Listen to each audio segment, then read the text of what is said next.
Can all of you see the screen? Yes, sir. Yes, sir. Okay, so imperfections in solid.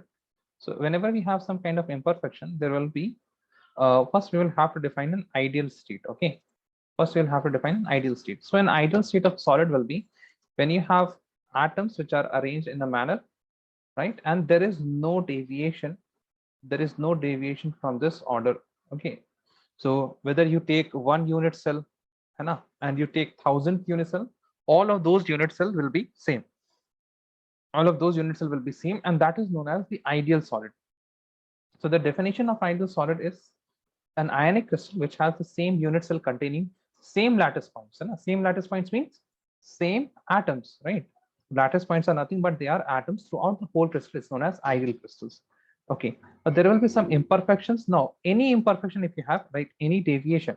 For example, I have this one unit cell in which we have in which the z is equal to 4, and if I go to the 1,000th unit cell in the same packing, now one lattice, the second, third, fourth, in the 1,000th one, it has, let us suppose the z came out to be 3.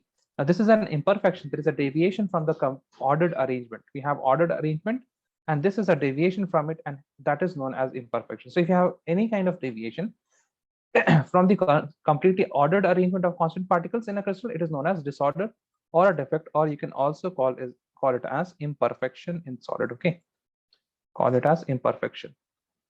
Now, when I look at imperfection, we will be talking about imperfections now. When I talk about imperfections, imperfection can be classified into two types. Okay, imperfections can be classified into two types. What happened to my slide? Okay, fine. So the two types are point defects and we have line defects. Okay, so what are point defects? So in point defect, we have irregularity or deviation around one atom or a point. Okay, a point or an atom.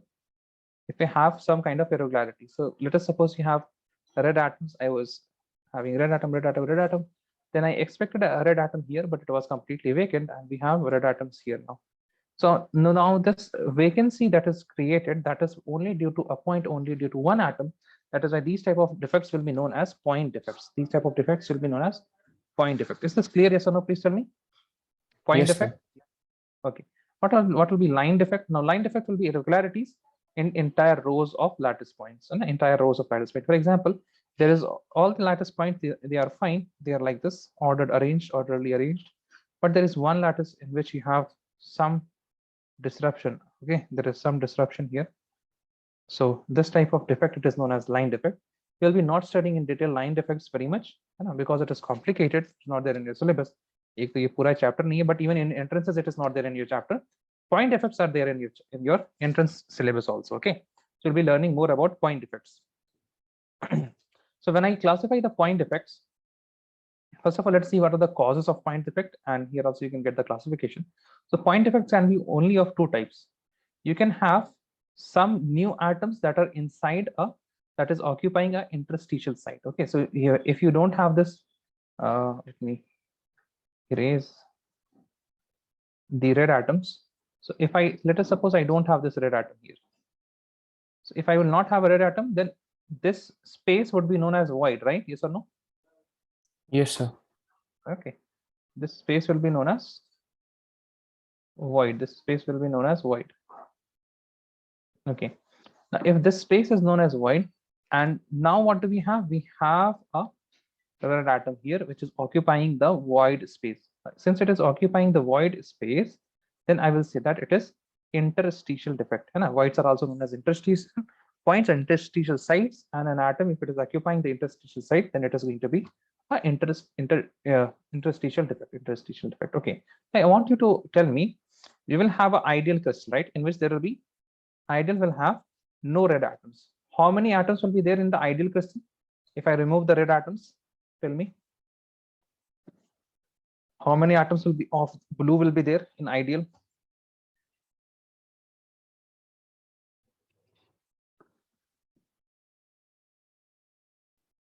Say 20. Very good. Now, if I have 20 atoms, let us take the mass of those 20 atoms and divide this by volume. I will get the density of the ideal one, right? And if I talk about the density of the defected one, now in defected I have 22 atoms divided by the volume. What do you think whose density will be higher? defected one or the ideal? Which will have higher density? Defected one. Defected one will have higher density. Okay. Similarly, here you have vacancy defects. In vacancy defect, as I said earlier, we were expecting a blue atom here, but there is no atom here. Okay, so there is a vacancy here. Here there is a vacancy. So these are type of effects in which you don't have atoms present, where it should be present. It is known as vacancy defect. Now, in this case, if I talk about the ideal density of ideal, it will be 20 upon volume, and the density of the defected one, it will be 18 upon volume. And since the volume element is same here, the density of ideal will be higher and the defected one will be lower. Hence, in interstitial defect, what happens? Density increases, and in vacancy defect, what happens? The density decreases. Okay, so these are more points. So here, this is the definition. What is interstitial defect and what is the effect of this defect? And similarly, here also we have the definition here, vacancy defect, and what is the effect of this. And since this defect is also developed through heating, it is known as thermodynamic defect. It is known as thermodynamic defect. So this is one of the factual information that you need to know. So these two things, vacancy and interstitial defect, are these clear? Yes or no? Please tell me. Yes, sir. Okay. Now you have to remember this point. You have to remember interstitial defect and vacancy defect. These are only and only named for the non-ionic solid. Okay. So these are only shown by non-ionic solid. Interstitial and vacancy, you will always keep them when you have non-ionic solid. We have similar type of defects in ionic solid also, but they are named differently. So interstitial defect and vacancy defect, these are named solely and only for non-ionic solid. Okay, only for non-ionic solid. Let us look at the defects in the ionic solid. So the point defects in ionic crystals, they are classified into three types. First is stoichiometric defect, second is non-stoichiometric defect, third is impurity defects. Okay, stoichiometric defects, what happens in a stoichiometric defect? So for example, if I have NaCl, and in NaCl, what is going to be there? For each sodium, there is one chlorine atom. For each sodium, there's one chlorine atom. So there will be, if I remove one sodium atom, then I have to remove one chlorine also. Okay, so whatever changes I'm doing with the cation, I have to do the same changes with the anion only, then I will be getting a stoichiometric defect. It means that the stoichiometry is maintained even in the defect. Stoichiometry of the compound of the formula, it is maintained even in the defected solid. But non-stoichiometry, that is not the case. You will see, whenever we define the non-stoichiometric defect, you will understand more importantly what is stoichiometric defect. Okay, so stoichiometric defect, you just remember, if I remove one sodium, then I have to remove one chlorine also. Okay, let us say, for example, if I have MgCl2. Now in MgCl2, we have one magnesium ion and we have two chlorine ions. So if I remove one magnesium, then I have to remove two chlorine also. We have to maintain the stoichiometry in the defected solid also. Then we have impurity. Now in impurity defect, there is foreign atom. Foreign ions, I would say, not atoms, because it is ionic solid, right? If you have foreign ions, okay, so it is solid is made up of A and B, but there is some percentage of the, let us say 0.05% of C is also present. Okay, so the C is going to be an impurity, and that is known as the impurity defect if you have impurities here. So first of all, let us look at the stoichiometric defect. Now the stoichiometric defect that we have, they are Schottky defect and Frankel defect. These are two types. Okay, now if you see the Schottky defect, then can you tell me what colored atom, which atom should be present here? Na plus or Cl negative? Na plus. Na plus. And what about here? What should be present? Cl negative. Cl negative, right? Cl negative. So in Schottky defects, what happens? You are removing atoms. Atoms are missing, right? So it is kind of vacancy defect, you can see, but these are in ionic crystals. Okay, so in ionic crystals, when you have vacancy defect, it is known as Schottky. So in Schottky defect, what is happening? How will you remember? So you will say that ions get short. Okay, so we are having a deficiency or lack or short of ions. So ions get short, and it is Schottky defect. The consequence of this, you can see that the density will decrease. Yes or no? Because atoms are missing, correct? Yes or no, guys? Similarly, you can also say, since we have less atoms, it will be easy to break it. That is why lattice energy is the energy required to break 1 mole of a solid. So the lattice energy will be lower. Okay, since we have holes here, Okay. Next is Frankel defect. How will you remember the C? What should be present here? Here we can see there is a vacancy. What should be present? Sodium, right? Yes. And sodium, and it has traveled to this side, it has traveled to this side. That means this sodium was not very much, sodium was not very much comfortable here. He wanted to make more friends, and that is why he got frank. Okay, so if you can remember, he got frank, went from one place to another, and that is why Frankel defect. Not that is why Frankel defect. You can remember Frankel defect as, and you can see that okay, sodium atom is getting very much frank. But here you can see that no effect on density will be there. No effect on density. Why there is no effect on density? Because we are not missing any atoms. The atom is atom is traveling, or it is moving from one position to other in the same crystal. Okay? In the same crystal, there is no effect. Okay, and here also there will be no effect in the lattice energy. But in both of the cases, I can see that I have created some holes. When I create some holes and I pass some electric current, if I pass some electric current, what is going to happen? This sodium atom, what can happen to this sodium atom? Sodium atom can come here, and then I will see a hole here, right? So because charges move in an electric field, right? So this sodium will come here, there will be hole here. Then this sodium can come here, there will be a hole here. Other sodium will be coming here, and there will be hole somewhere else, right? So you can see that the hole are moving, and due to this movement of ions, you will be having a high electrical conductivity in Frankel defect. And similarly in Schottky defect also, you can see that this can come here, there will be hole here, this can come here, there will be hole here, and similarly so on. Here also you can see this chlorine atom can come here, there will be a hole here, this chlorine atom can come here, and there will be a hole here. Okay, so in both the cases, what is going to happen? The conductivity, the electrical conductivity is going to increase. Is this clear? Yes or no? Please tell me. Yes, sir. Conductivity increases. Okay, now if I look at this Schottky and Frankel defect, and let us talk about the sizes of atoms here. If I look at the size of atom, then I can say that if I have to remove cation and anion both in from the Schottky defect, then their sizes should be similar. Okay, so positive and negative, similar sizes should be there. Okay, similar size. But if I talk about the Frankel defect, then you can see that the positive ions, these are moving. Now if the positive ion have to move, the cation should be smaller. Okay, so cation, small cation should be there. Okay, if you want a Frankel defect, then the cation should be relatively smaller than the Schottky defect, sorry, than the anion. Cation should be smaller than anion. Okay, so these are the differences. So this is just the definition.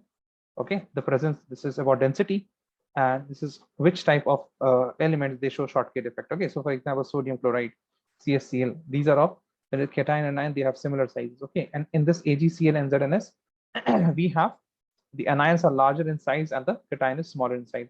Please remember there is one molecule that is EgBr, which shows both,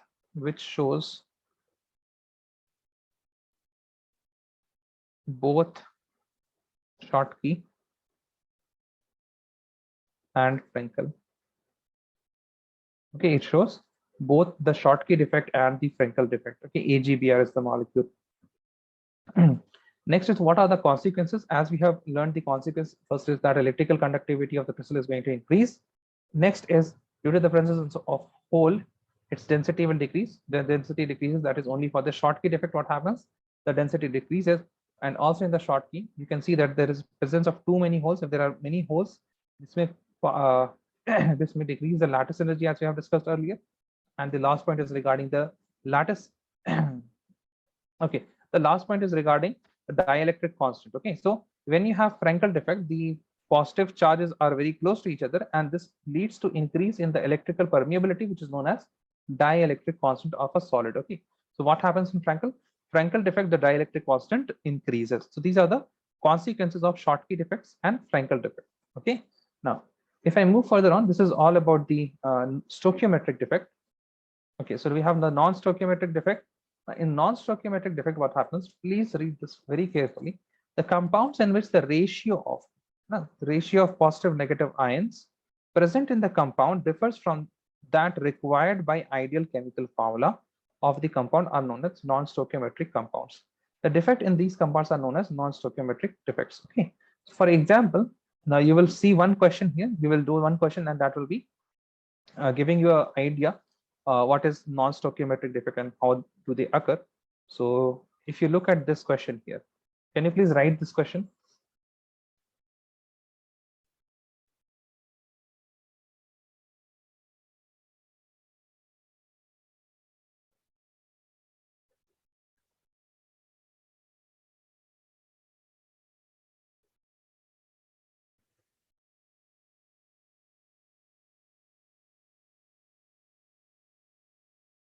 Can you write this question?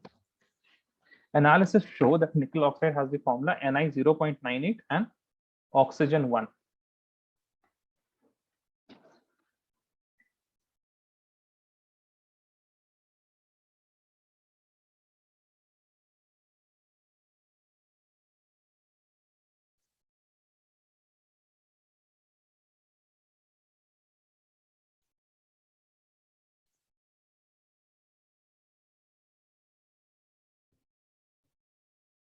Let me know when you're done writing the question.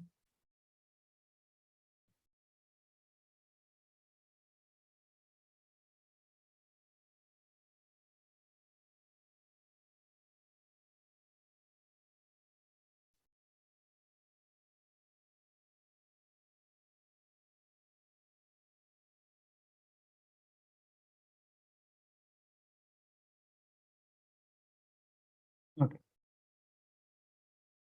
So let us look at the solution here. See, the basic idea in this question is that electrical neutrality should be maintained. Electrical neutrality. Okay, this is the main point here. This is the main thing, electrical neutrality. How? If I look at nickel and oxygen, so they are saying that in what fraction nickel exists as Ni2 plus and Ni3 plus. Okay, Ni2 plus and Ni3 plus. So nickel, whatever is there, and we have oxygen. So nickel is in two different oxidation state. We have nickel 2 plus here also in the solid, and we also have some nickel 3 plus ion. But oxygen will be only one oxygen, that is oxygen 2 negative. Yes or no? Please tell me. Yes, sir. Okay. Now the formula they have given. Achha, all of you understood this now? Yes or no? Sehem, Hamza, Heba, Anna. So in the formula that you have given, it is given that nickel is 0.98 and oxygen is 1.00. Okay, that means I can say that if there are 100 oxygen, then nickel is, there are 98 nickel ions, right? Yes or no? Total. Yes, sir. 98 nickel ions. Please remember, in those 98 we'll have some Ni2 plus and we will have some Ni3 plus. Okay. In those nickel we'll have some Ni2 plus and we'll have some Ni3 plus. Okay. Now the important thing here to remember is that if I have oxygen that is 100 atoms, then the charge will be how much? The charge will be in one oxygen atom I have 2 negative charge multiplied by 100, which will be equal to 200. Yes or no? This will be the magnitude of charge. Yes, sir. Please remember, I'm writing the magnitude, I'm not writing the negative charge. Okay. And whatever nickel is there, this nickel should also have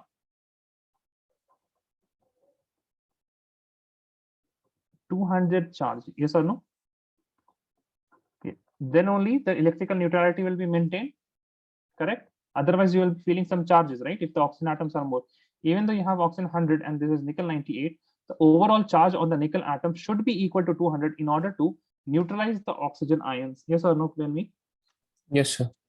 Okay, so this is the basic, this is the most important point that you have to know about this, it. Now what you can do, you can say that let us take Ni2 plus ions, let us take that Ni2 plus ions, it is equal to X, okay, and Ni3 plus, it will be equal to how much? 98 minus X, yes or no? Correct? Yes, sir. Okay, 98 minus X. And let us look at the charge on Ni2 plus. So if I look at the charge on the X atom, so I can write 2 into X, that will be the charge on the Ni2 plus. Correct? Yes or no? Yes, sir.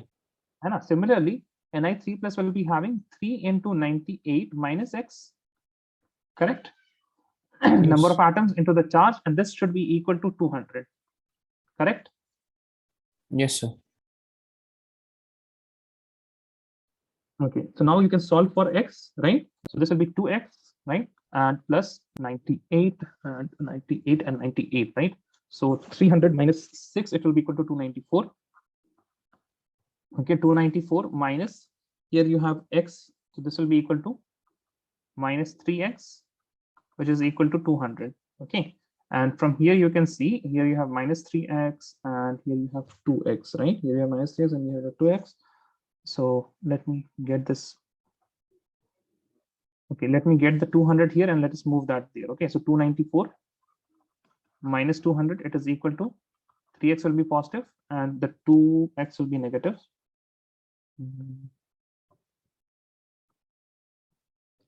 Minus 2x, so this will be equal to x, and you can see that 94 it is equal to x. Yes or no?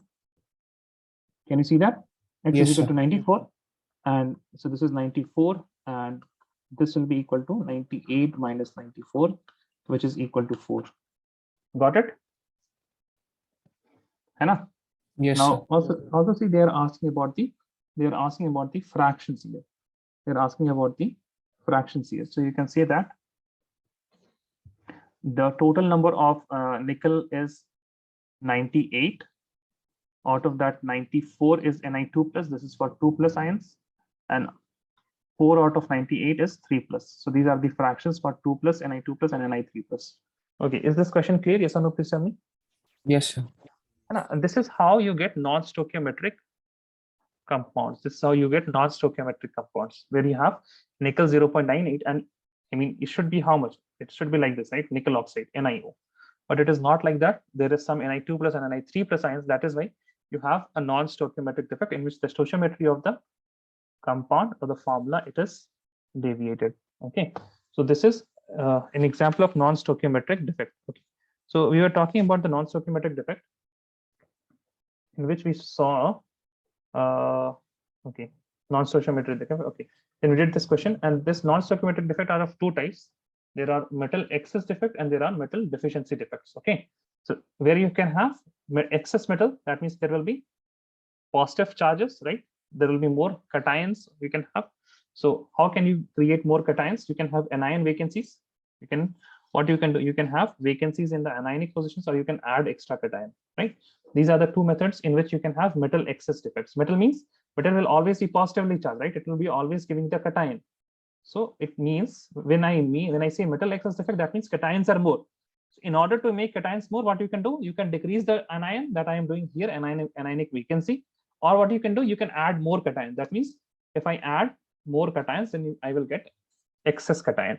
There is metal deficiency. That means there are cations which are less. If I have to get less cations, then I have to make some vacancy, remove some cation, or I can add anions in order to make the relative number of cations less. Is that understood about non-stoichiometric defect? The metal excess and metal deficiency, and these two types, or both of them? Yes, sir. Yes or no? No, this is easy because metal excess, you decrease the anions, or other thing you can do is you can add some cation. In metal deficiency, what you can do, you can decrease the cations, and you can remove the cations, or what you can do, you can add some extra anions. Okay, moving on. Now this is a metal excess defect due to anion vacancy. As you can see, here we have A plus, B negative, A plus, B negative, B negative, A plus, and a B negative, A plus, A plus, and there should be B negative here. But instead of a B negative, what are we getting here? An electron. Now, since this electron is there, the electrical neutrality will be maintained, because even let us suppose there was B negative. B negative was also giving me a negative charge. Electron is also giving me a negative charge, and hence the electrical neutrality is maintained. But however, we are having a metal excess. That means we are having more cations, more A plus than B negative ions. Okay, than B negative ions. Now, since this electron is free here, this electrons, it is known as these vacancies. Now, here we don't have any atoms where the electron is present. These are known as F centers. And wait a second. Okay. So here you have F centers, and they impart color to the crystals. Okay. These are the Fs, and they impart colors to crystals, because electrons, if electron is present, light will come, and what will happen? It will absorb the light, and if it absorbs some portion, it will reflect back the other things. Okay. When it reflects back the other things, then you see some color. Then you see some color. Now, whatever I have told you, I have written this here.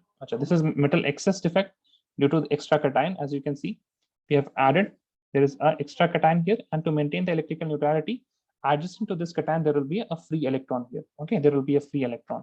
So you have cation here and electron. So electron is just there to maintain the electrical neutrality, nothing else. This is an example of metal excess. Here also metal excess, but this is due to anion vacancy, and this is due to extra cation. Anion vacancy and extra cation both are giving you metal excess defect. Okay. Now, what are the consequences of metal excess defect? The first consequence will be that they will be conducting electricity. Okay, they will be conducting electricity. Yes or no? Can you see that happening? Because here you have an electron present. Now, if the electron is there, it can move very fastly, and you'll be having electricity. Here also you can see that there is electron, and as well as we have a free ion, and this both of them can move, and that is why they will conduct electricity. Now, after this, the next consequence will be the metal crystals will be colored. So you may be asked this question: why is sodium fluoride yellow? Why is potassium chloride violet? Or why lithium fluoride appears to be pink? So all of these examples is because they have a metal excess defect. Okay, they have metal excess defect. Okay, and due to that, in metal excess defect, this is due to anion vacancy, and in anion vacancy we have free electrons, and due to the free electrons we are getting the color due to the F centers. You can also write. Okay, so there can be an option. What is the reason? And the reason will be F center. Is that understood? These two consequences of metal excess defect, yes or no? Tell me. Yes, sir. Okay. Moving on, after this we have the non-stoichiometric defect, and in this also we have two things. Okay. Okay, non-stoichiometric defect again. So we have done with metal excess. Now we are going to do metal deficiency defects. Okay, now we are going to do metal deficiency defect. Metal deficiency defect, cation vacancy. Let us look at that. So here we are having a cation vacancy. Okay, now if I am having a cation vacancy, that means the positive charge is missing. So it should be compensated by some other positive charge, right? It should be compensated by some other positive charge, and this is the A2 positive. And this is the same type of defect we saw in Ni 0.98 and oxygen 1.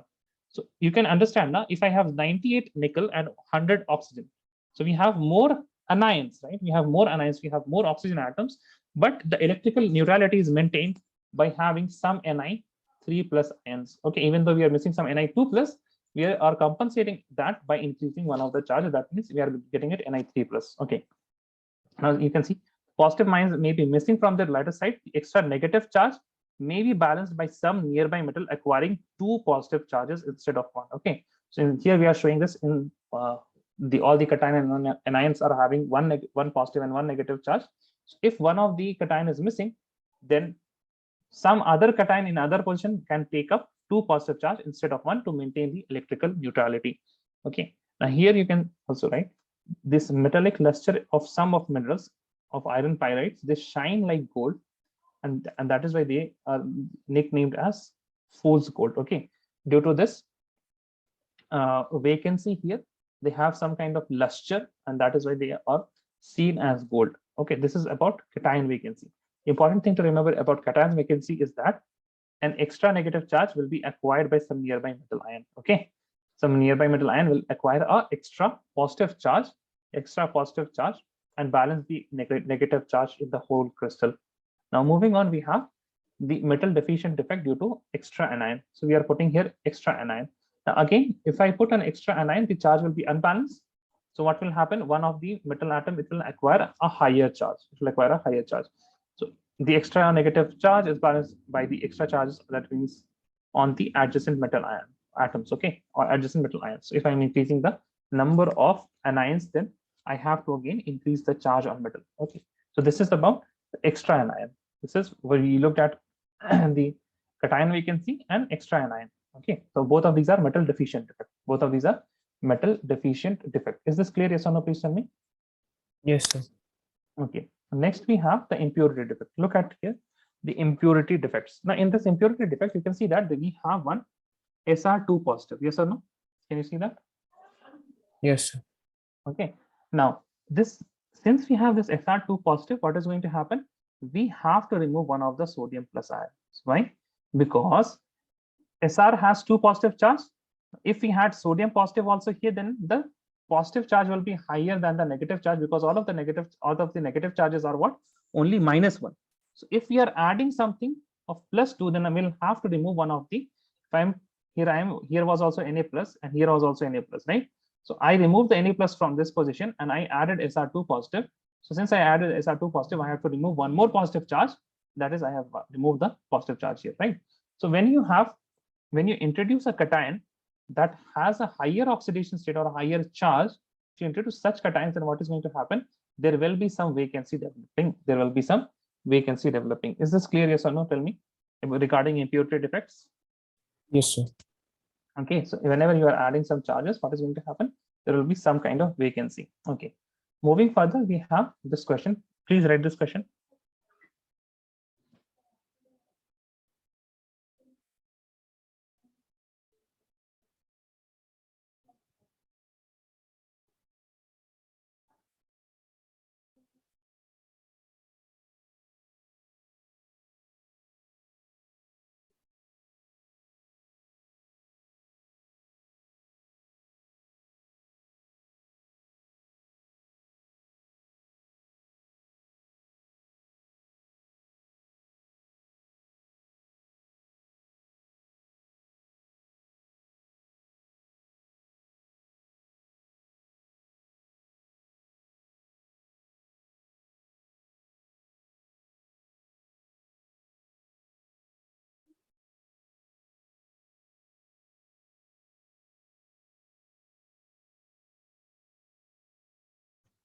Done? Done, sir. Done. Okay. See. So what we are doping, we have NaCl and we are doping this with SrCl2. So first thing you will see that we have NaCl and we have SrCl2. Okay, we have SrCl2. So this has +1 charge and this has +2 charge. Okay, you have +1 and here you have +2 charge. So if strontium will replace sodium, then the number of vacancies that will be created will be equal to the charge that is higher minus lower. So the number of vacancies created will be 1. Okay, but for example, if we are replacing with AlCl3, then this has +3 charge. Then the number of vacancies, if I'm putting aluminium atoms, then it will be number of vacancy created would be for each aluminium replacing sodium, each aluminium that is getting doped, the number of vacancy will be 2. But here we have strontium, which is +2. So the number of vacancy will be higher minus lower, that will be equal to 1. So for each SrCl2 dope, there is 1 cation vacancy. There is 1 cation vacancy. Okay, so now let us look how many we are doping. So we are doping this many amount. Now this is important. 10 to the power -3 mole percentage. We have 10 to the power -3 mole. Percentage means by 100, right? Percentage means by 100. So this will be equal to 10 to the power -5 moles. Okay, so we are having how many SrCl2 we are doping? 10 to the power -5 moles, and that is why number of vacancy will also be equal to same. Number of vacancy will be equal to 10 to the power -5 moles.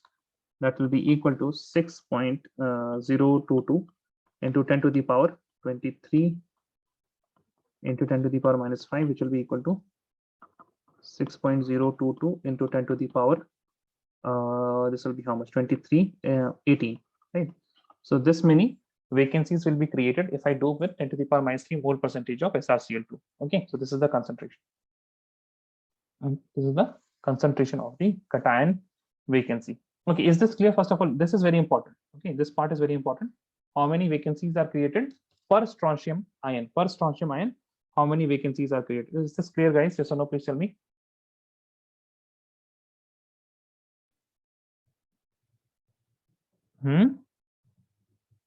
Yes, sir. 9. Okay, fine. Chali. So what I will do to you guys, so you have two PDFs. That is why